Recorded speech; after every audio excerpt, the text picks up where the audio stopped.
Now, let's plunge into the introduction to road transport further.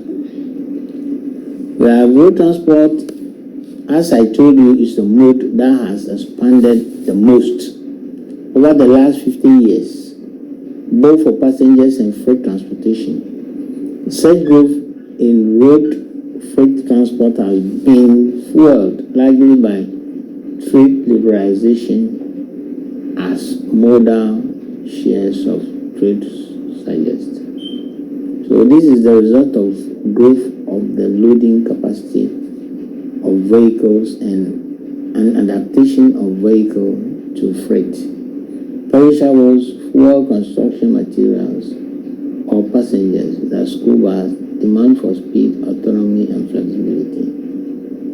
So new types of problems such as significant growth of fuel consumption, increasing environment externalities like the smoke and those things that we are exhuming and the fumes that we have, traffic congestions, and the multiplication of road accidents have all emerged as a result of the increasing use of road. Day in, day out, the cars are coming. You go to Tamahabo, some are still lying there, some are coming. Every vessel that comes, they bring cars.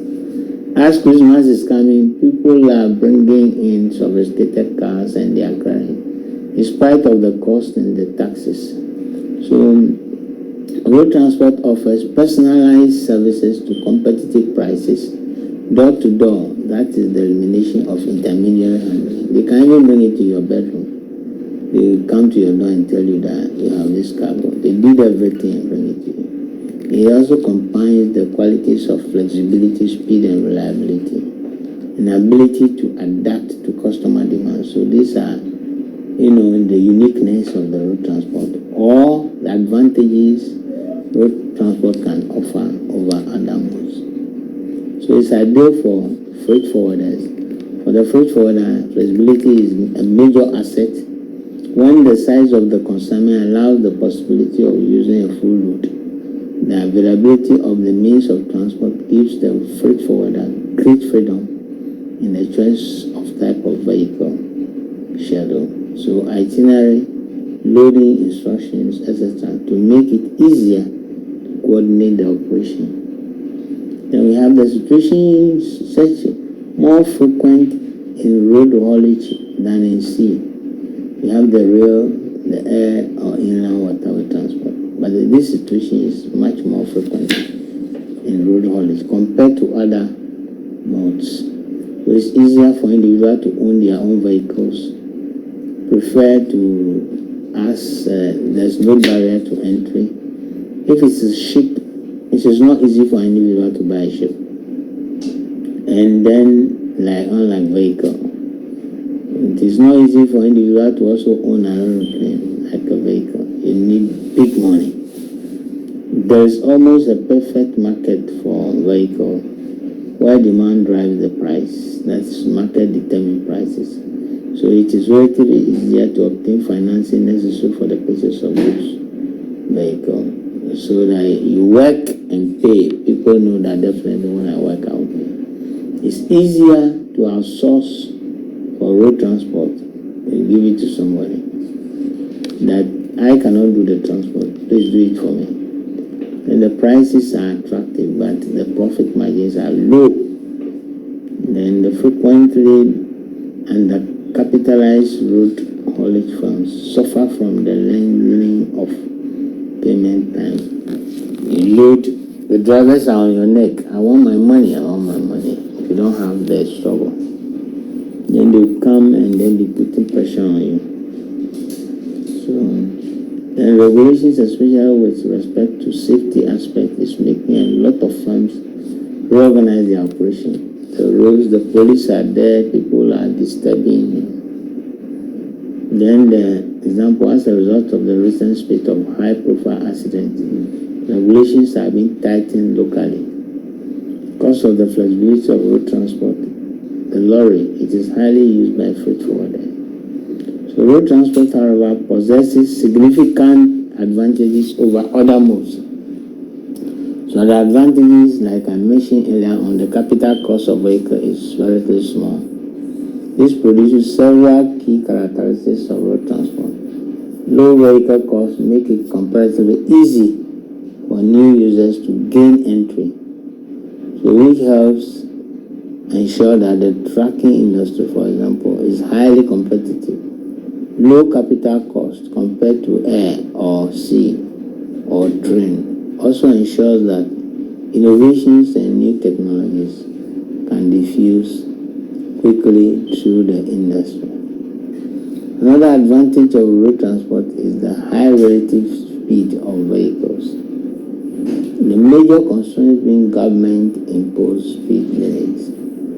One of its most important attributes is the flexibility of route choice.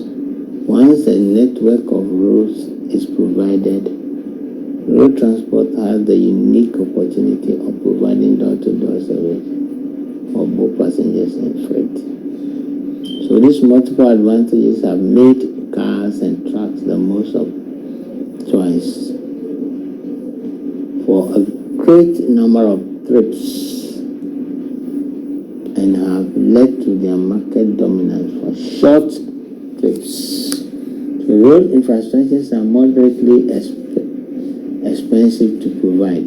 Most roads are provided as a public good by government, while the vast majority of vehicles are owned privately. Capital costs, therefore, are assumed by the society and do not fall heavily on one source, as is the case for other modes. This can convey several advantages to the private sector, but can also lead to serious problems.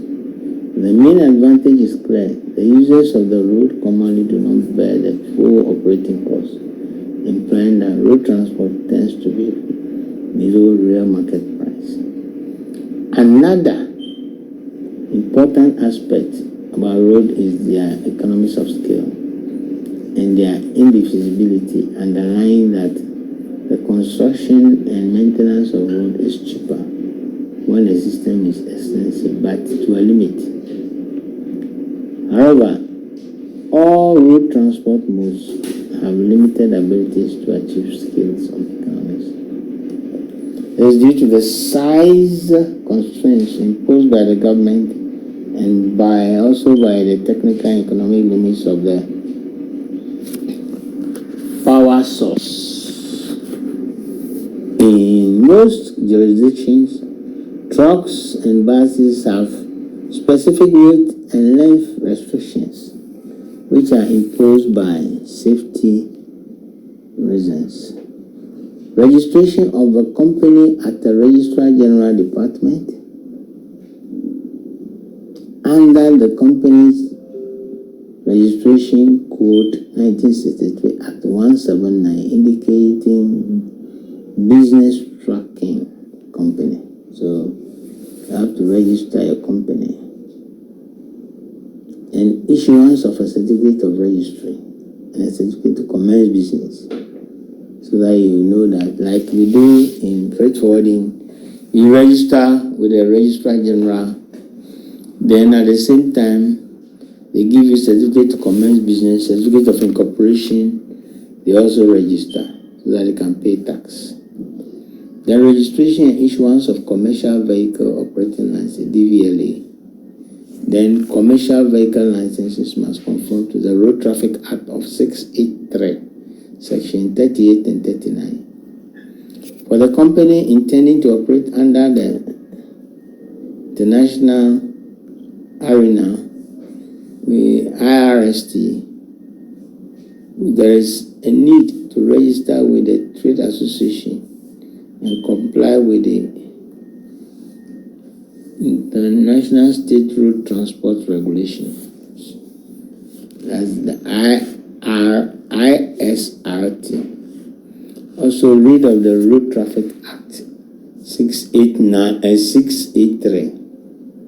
So that's the end of this slide. Questions still there? Are you okay? It's asking you.